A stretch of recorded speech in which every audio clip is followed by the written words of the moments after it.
Carney warns Alberta independence vote from Canada could echo Brexit as a dangerous bluff. Add AP News as your preferred source to see more of our stories on Google. Add AP News on Google. Add AP News as your preferred source to see more of our stories on Google. Share Toronto app.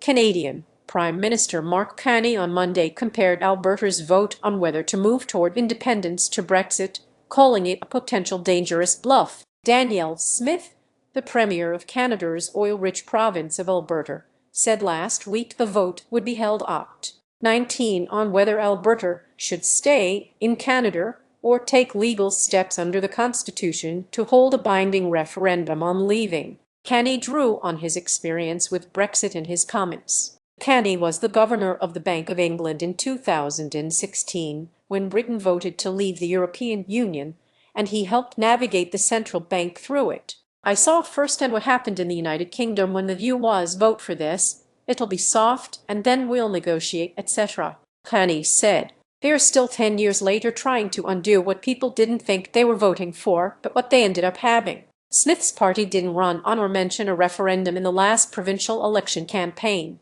Carney said, the vote is not helpful when he's trying to attract investment to Canada. He suggested it is undemocratic. Is it the democratic will of Albertans? Did they vote for this in the last provincial election? No, they didn't. It wasn't on the ballot paper, Carney said. Smith has said she supports Alberta remaining in Canada.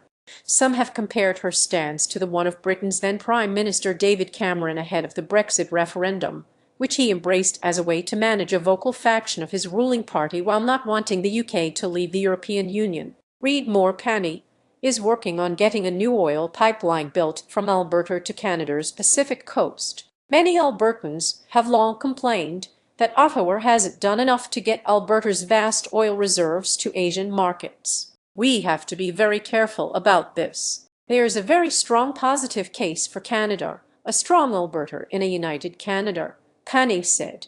I look forward to making that case with many other Albertans and Canadians over the course of the next 150 days. Responding to Carney's comments Monday, Smith said separation is an issue for Albertans alone to decide.